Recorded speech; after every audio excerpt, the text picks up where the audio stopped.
Bonjour à tous, donc nous y voilà, la période hivernale arrive, donc je vais vous faire cette courte vidéo pour vous expliquer comment hiverner votre camping-car sans avoir de soucis. Donc premièrement, mon petit conseil c'est sur les pneus, de faire une marque à la craie sur les quatre pneus à l'endroit où vous êtes stationné. Ensuite, ça va vous permettre, en fait les pneus, s'ils restent trop longtemps sur cette position, un plat se crée. Donc si vous le laissez 6 mois comme ça, ou même 4 mois, un plat se crée et le pneu, la carcasse métallique à l'intérieur est légèrement déformée. Et ce qui fait que le pneu, vous vous en rendez pas compte, mais le pneu en fait sautille, ça crée un échauffement et ça crée l'éclatement du pneu.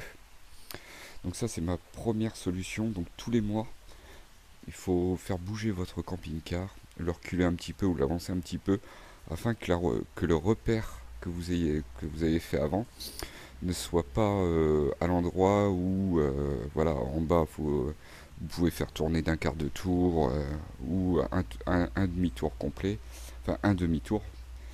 Et, euh, et voilà, vous n'aurez pas de soucis à ce niveau-là.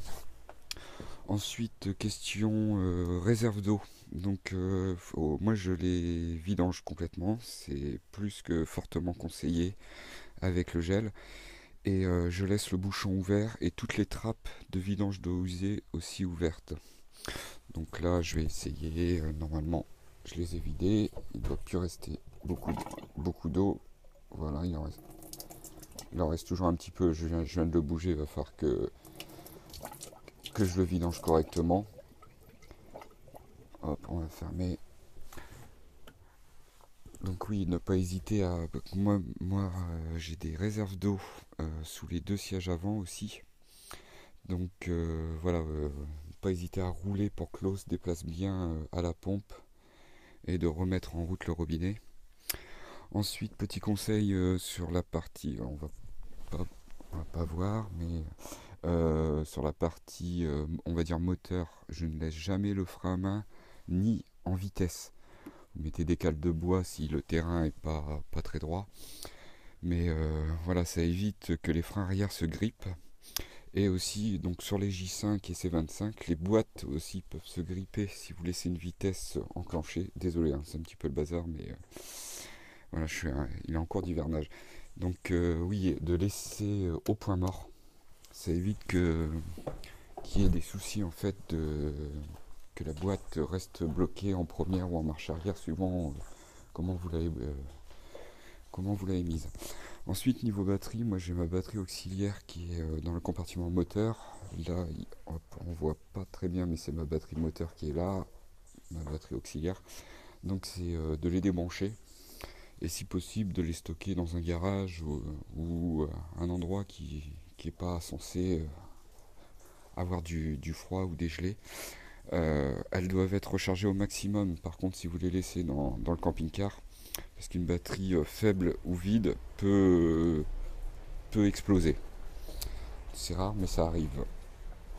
Ensuite, niveau gaz, donc de bien fermer les deux bouteilles de gaz. Moi j'en ai deux, on voit pas, hein, il n'y a pas tellement de lumière, c'est sous le hangar.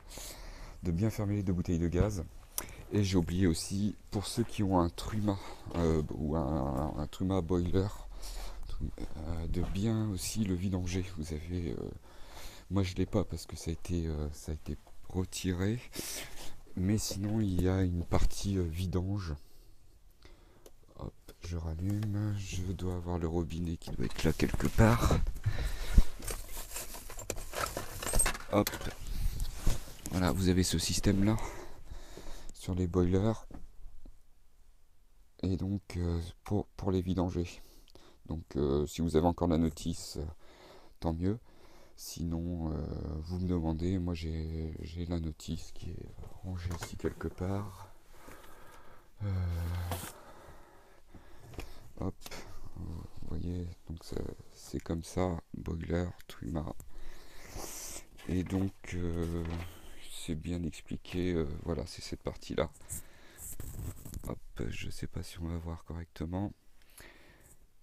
Et donc c'est bien expliqué hein, pour la vidange en position E, donc comme ça il est fermé, et en position F, donc la position F que l'on voit ici là, c'est pour le vidanger. Voilà, donc moi j'ai ce souci là, quand je l'ai acheté c'était déjà comme ça, et j'ai ce souci là à voir parce que j'aimerais bien que ce soit vidangé correctement. Donc voilà pour cette vidéo d'hivernage. D'autres vidéos viendront à la suite. J'ai oublié aussi le frigo, très important. Le frigo, vous avez deux positions. Une ici fermée complètement en fait, voilà, et une intermédiaire où il est entrouvert. Donc surtout bien laisser entrouvert, parce que sinon vous allez avoir des surprises en l'ouvrant au printemps, quand vous allez vouloir le remettre en route. À l'intérieur, il y a une bonne petite odeur, même s'il ne reste plus rien dedans, ça risque de sentir un petit peu. Et ensuite, donc tout ce qui est rangement, de bien vider, suivant ce qu'il y a, les conserves, les bouteilles d'eau s'il en reste, etc. Donc voilà pour cette vidéo. Je vous remercie et bonne journée à tous. Au revoir.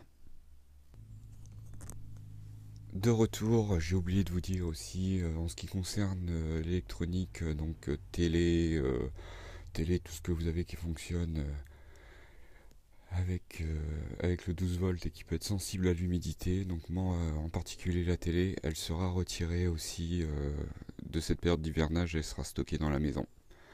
Voilà, c'est fini. Bonne journée.